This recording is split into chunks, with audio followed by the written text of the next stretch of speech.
Hi everyone. Today we're going to learn about while loops in Python. A while loop is a way to repeat a block of code as long as a certain condition is true.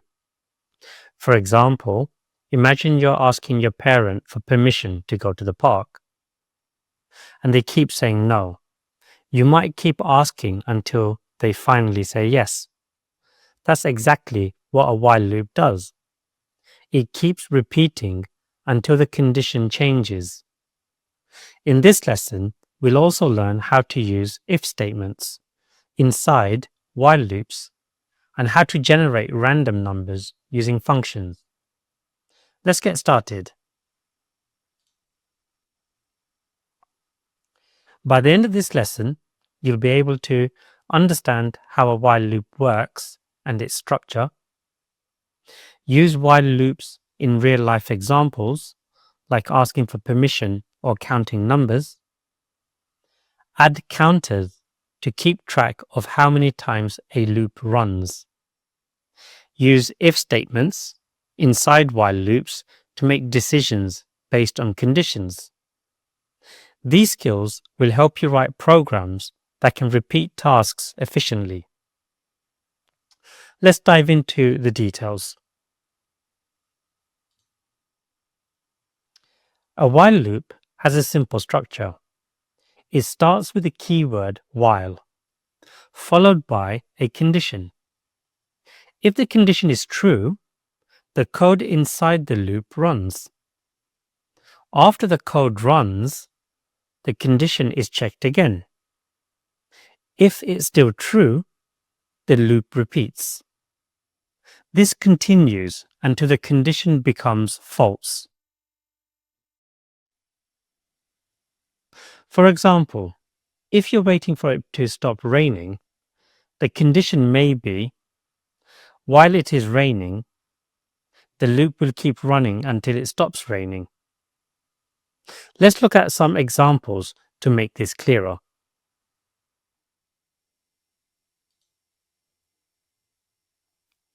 Imagine you ask them to go to the park. Here's the plan. You ask, "Can I go to the park?" If the answer is no, you keep asking politely.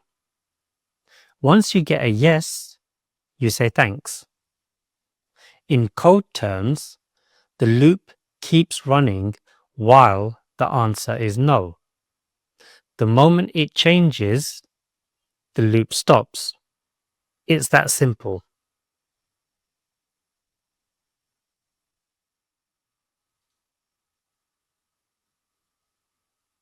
Now let's look at a Python example. Imagine you're asking the user to guess the capital of Italy.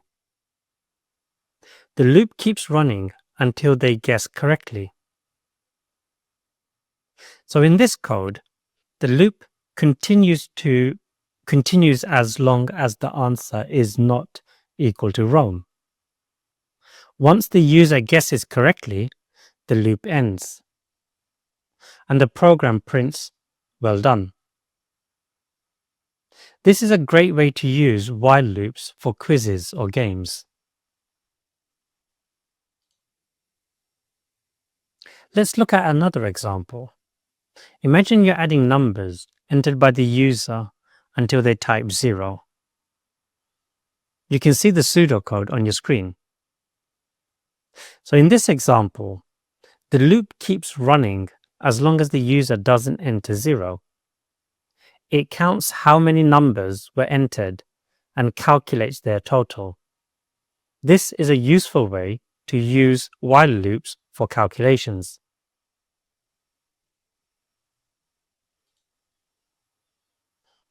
Sometimes you might want to count how many times a loop runs. For example, let's count how many attempts it takes to guess the capital of Spain. You can see the code on your screen. In this code, the counter variable keeps track of how many times the user guesses. Once they guess correctly, the program tells them how many attempts they took. This is a great way to add more functionality to your loops.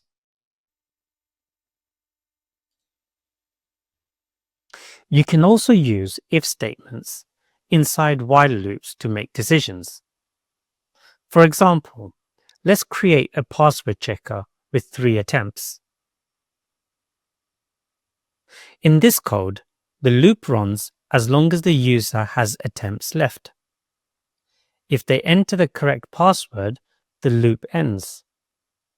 If they run out of attempts, they're locked out. This is a great way to combine loops and conditions.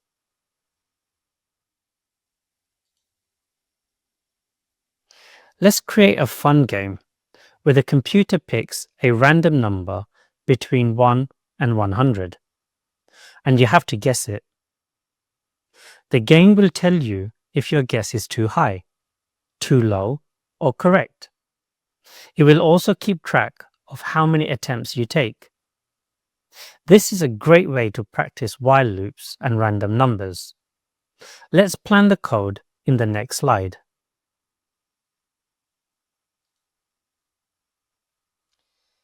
Before writing the code, let's plan it using pseudocode. So this pseudocode outlines the steps for the game. First, the computer picks a number. Then the loop keeps running until the user guesses correctly. Each guess is checked, and the user gets feedback. This is a great way to plan your programs before writing the code. To generate a random number, we use the random module in Python. Here's the syntax. Import random, number equals random dot randint. We open our brackets 1, 10, and then we close our brackets. This will give a random number between 1 and 10. This code imports the random module and generates a random number between 1 and 10. You will notice that the numbers 1 and 10 inside the brackets is the range that the user will have to guess a number between. You can use this in games, simulations, or any program that needs randomness. That's it for while loops. Let's move on to searching in the next lesson.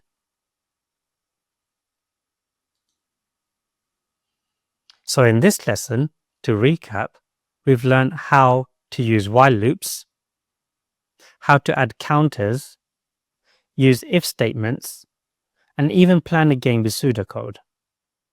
Try coding the guess the number game yourself. Use a loop, a counter, and the random module. Drop a comment if you get stuck or want to share your high score.